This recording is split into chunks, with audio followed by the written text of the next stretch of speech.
Welcome to Plot Twist Radio, the show where creativity, storytelling, and the unpredictable path of the creative life all collide. I'm your host, Erin Egnatz.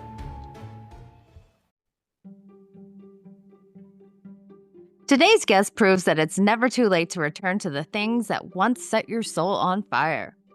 After a 45-year career in law, Tim Tye didn't just revisit his passion for music. He built something real with it. From garage band beginnings to award-nominated albums and a growing presence in the independent music scene, Tim's journey is one of persistence, creativity, and reinvention. In this episode, we talk about the evolution of songwriting, the reality of the music industry, and what it means to create something out of nothing. Whether you're picking up a guitar or chasing a dream you once put on hold, if you've ever wondered what if, this conversation might just be the nudge you need. Let's get into it. Hi, Tim, hello and welcome to the show. You have spent 45 years practicing law. That's a full career. When did music first start calling to you? I was probably 15 or 16. And, like everybody back then, I wanted to be the Beatles or the Rolling Stones or something like that. And, I got a cheap guitar and, I played on it and I got a little better. And I was in a couple of bands in high school. And I started writing when I was pretty young. I was pretty good with words. The lyrics were pretty easy. It took me a while before I was comfortable writing the music as well. But eventually that happened. I kept playing and writing, but between college and law school and starting a career, that really went on the back burner for a while. That makes sense. So did teenage Tim think he'd grow up to be a lawyer, or was it just a musician you wanted to do?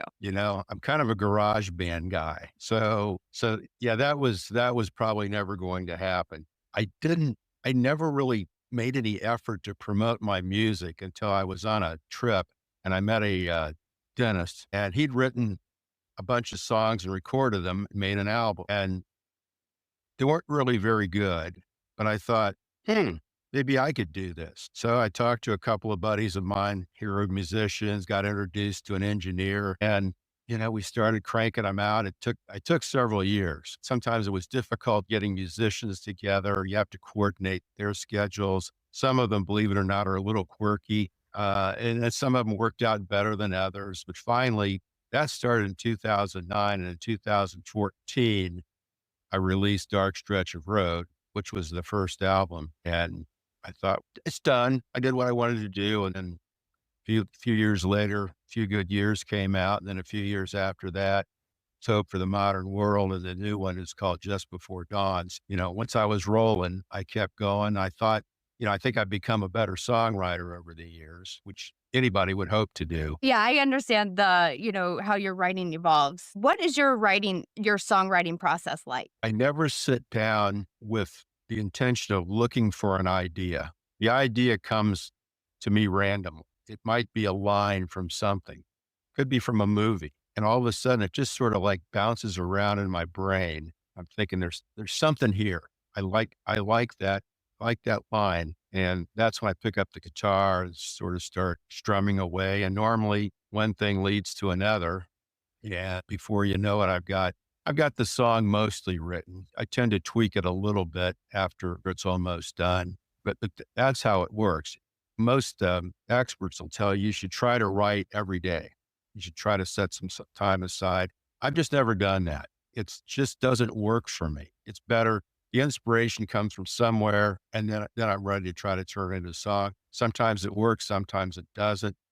Some songs get written in an hour. Some I've spent 20 years before I finally got it to where I thought it was finished. Yeah, that seems to be a common theme, no matter if I'm interviewing an author, songwriter, or a screenwriter. It seems the same thing. Some can just come out of nowhere and there they are. And then others, they drag out over time. What are some of the inspirations that have inspired some of your songs? 2017, I got divorced. So that tends to inspire you to write some things, not necessarily positive. But then I started dating, and that was just a hotbed of inspiration, mostly positive. There's a little bit of, I suppose, heartbreak in there. But at a larger level, I view songwriting, I view it like the the beginning you see in many movies, inspired by a true story. Not saying it's true. It's not, it's not a documentary,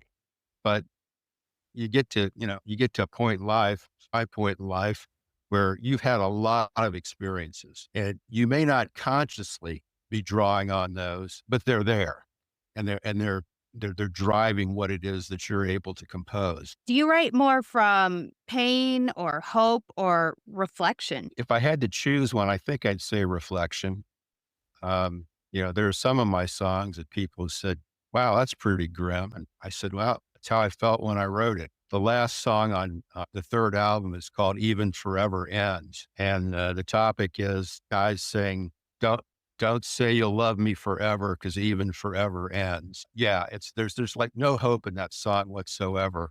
But I came up with the title first. I was thinking about like even forever ends. Forever should be without an ending, but the counterpoint there is, yeah, in the real world, it can. Do you find that songwriting is therapeutic? Like for my writing, I write fiction, but I still, when I get lost in my writing, it seems very therapeutic to me. Absolutely. Absolutely. You're expressing things. One of the things I find gratifying about music is I'll express things that I might have a hard time expressing otherwise. I mean, there are things that I'll say in a song that I probably wouldn't say if I were sitting in a room just discussing things with people. I think to some extent you can hide behind the music and it's almost like writing fiction in the first person. But that's not, I mean, the author's writing it, but it's a character who's speaking. And that puts some distance between what the author is actually thinking and feeling and what goes on the written page. I think it's the same way with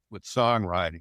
Well, don't take this too seriously. I'm not saying I actually felt that way, but songs have characters. A lot of times it's the singer. It's essentially the narrator. Other times you have create characters who sort of like work things out for you. Yeah, it's very therapeutic.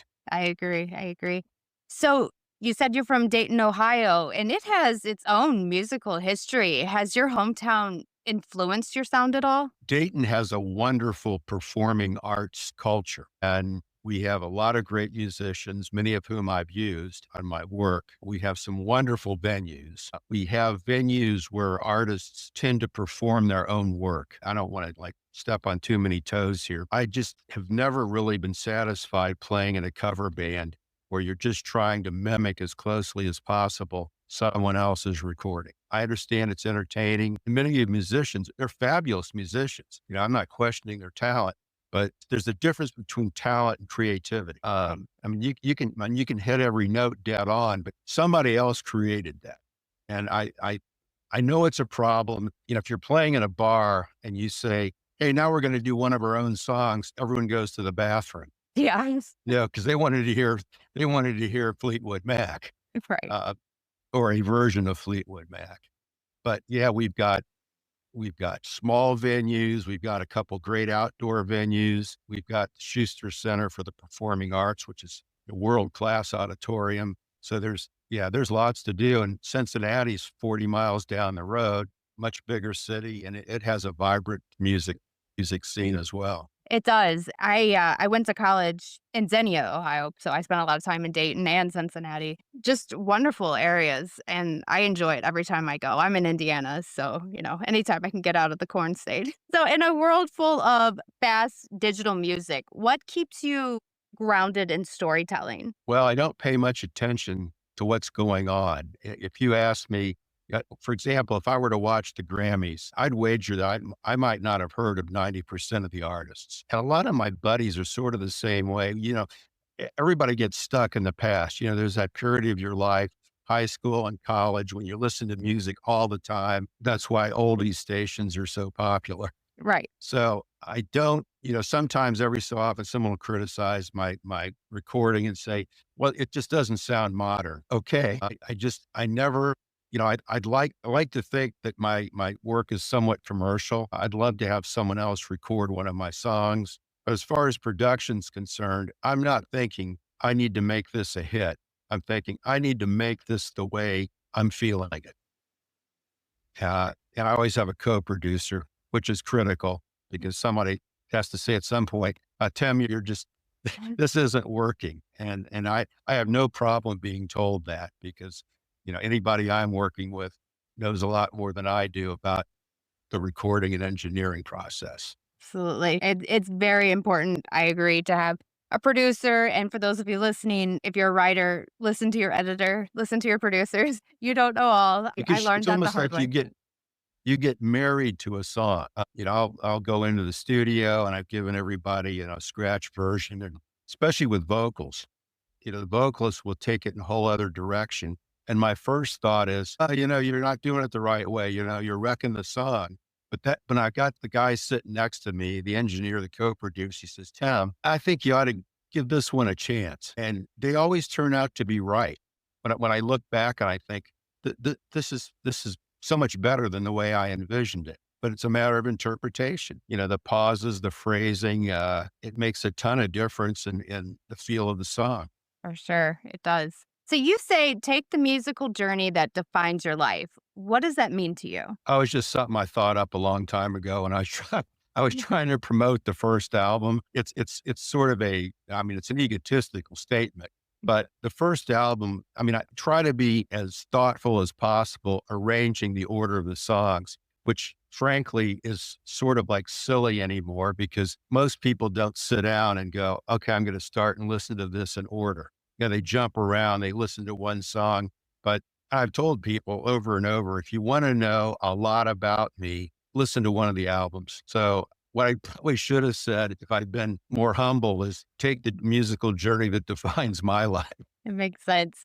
So if someone is listening right now who put their creative dreams on hold, what would you tell them? There are a few things in this life that are more satisfying than making something out of nothing. And I think that music and I think to a large extent, writing, most artistic mediums you have, a painter has brushes and paint, and a sculptor has clay. Most things you start with some sort of physical objects. Whereas when you're writing music, literally are making something out of nothing. And you should take advantage of that. Don't worry about whether it's good or not. Most people don't start out writing a fabulous song. I've got recordings that are over 50 years old. And, some of the songs aren't bad. Others, I would probably disown if someone tried to pin them on me. So it's fun to have a craft. It's fun to have a hobby. I don't know if you've heard of a guitar player named Steve Vai. He's a fabulous guitar player. He's backed up a whole lot of different bands. He's a shredder, very fast. And he said in an interview once, he goes, he says, you can be in high school, you can be picked on, you can be having the worst day of your life. But if you've got a guitar and three chords, it can take you to another world. That's brilliant. And I it's agree. true. It is. Yeah, I agree. I get that. That's a great statement. So tell us about the new album. The new album is we took some stuff that's older, but was never promoted, some brand new stuff. And we put it out. I wanted to get it out in time for sort of the next award cycle. 24 was a great year for me. Last Hope got nominated for like album of the year, but at the ISSA Awards in Atlanta and the Josie Awards at the Grand Ole Opry. Oh, I didn't win, but I never thought I'd be at the Grand Ole Opry as a nominee. that's So incredible. 2025, I really didn't have, uh, much to submit. I'm hoping that I at least get another nomination or two. Absolutely. I hope so too. That's incredible. Because you can't be in this for the money. Right. This this is more of a money pit, to tell you the truth, because everything costs. Musicians, studio time, and it's very tough to make a jump from independent to widely popular. There's almost no money in streaming. Best case, you're maybe getting a half cent per stream, and the industry it's skewed so that people that are selling a lot of records are probably getting more than their fair share because there's a computer model says, okay, we've got all this money and this is how we're going to distribute it based on how popular we think you are. So to me, the payoff has been recognition by people who don't care if they hurt my feelings. Now, your friends say, "Oh my gosh, Tim, you're amazing. You're great." Okay, maybe they think that, maybe they don't. But when you get an award nomination, they don't know me, and they're industry professionals. So that's yeah, that was one of those things I never foresaw that happening, but then it did. It did. And hey, the Opry, that's legendary. So congratulations on that. What is up next for you? I'm promoting this album, trying to get lined up for the awards season. Still writing. I mean, I've got, we're recording stuff right now. When I've recorded the first album, I thought, okay, I did it, done. And I thought that after the second, and I thought it after the third. And then I'm thinking it now because the new album is somewhat fresh. I don't know. I was talking to a guy the other day who is somewhat experienced in the music industry and mostly retired, but he was very, very complimentary. And he says, "Well, I'm going to make some phone calls and see what I can do. I'm not counting on anything, but you never know." That's It's right. you talk about an unpredictable business, it's music. Some people can have 50-year careers, people like the Rolling Stones. Then you've got those people that had this gigantic hit, and that was the end of it. But there are Mm. people in Dayton that played with fairly well-known bands, and now they're saying, "You want fries with the burger?" I mean, Right. it's hard to imagine that you could have such a big hit, and yet for whatever reason, bad management, bad luck. Some people have, it's like you hear some people have one great novel, like Gone with the Wind. Okay. I mean, Yeah. that was pretty much it. And then she got run over by a car down in Atlanta. Yeah. To Kill a Mockingbird. I mean, ultimately there was a second novel, but for a long time it was just To Kill a Mockingbird. And I guess that happens with songs. Hmm.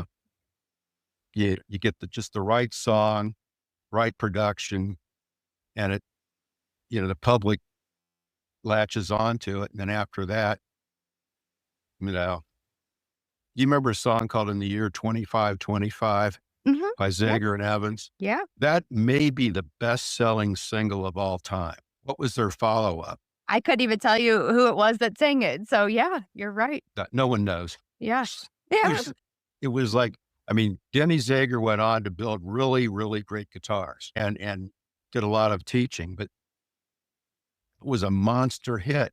Yes. But whatever they did after that, nobody heard. Yep. It can turn on a dime. It really can. Yeah, it's gotta be disappointing. Oh yeah. There's something sort of safe about being in my zone because it's not like I've ever, like, been at the top of the mountain and all of a sudden, I'm rolling down the side of the hill. Right. I just can't imagine what it's like to be recognized by everybody 1 minute and a year later, you're old news. Yep. It's a rough industry. It is. Although I would take the risk of being at the top of the hill. Yeah. Yeah, right. I would too. I absolutely agree with that. And I'm thinking of all the one hit wonders right now going through my head. And I'm like, yeah, you don't see them again. Where did they go? So, yeah, that's a good point. So, where can the audience find you? My website is midnightskymusic.com. There's a lot of stuff there. You can listen to some songs. There's news, what's new in my music world. I'm on all the platforms. I'm on Spotify and Apple and everything else. So yeah, it's not hard to find my music if you'd like to listen to it. And I hope people do. I do too. And I will make sure that they are all linked in the show notes. But, Tim, thank you so much for joining me. I appreciate it. No, thank you. It's been delightful. Tim's story is such a powerful reminder that creativity doesn't have an expiration date. It just waits for you to come back to it. Whether it's music, writing, or any form of expression, there's something incredibly meaningful about making something out of nothing. And even more so when you allow yourself the freedom to just begin without worrying about perfection. If you'd like to check out Tim's music, you can find him at midnightskymusic.com, as well as on Spotify, Apple Music, and all major streaming platforms. I'll have everything linked in the show notes for you. And if this episode resonated with you, if it made you think about something you've been putting off, I'd love to hear about it. Leave us a comment, or you can always reach out or connect with me over Instagram. Until next time, keep creating, keep questioning, and keep embracing your own plot twist.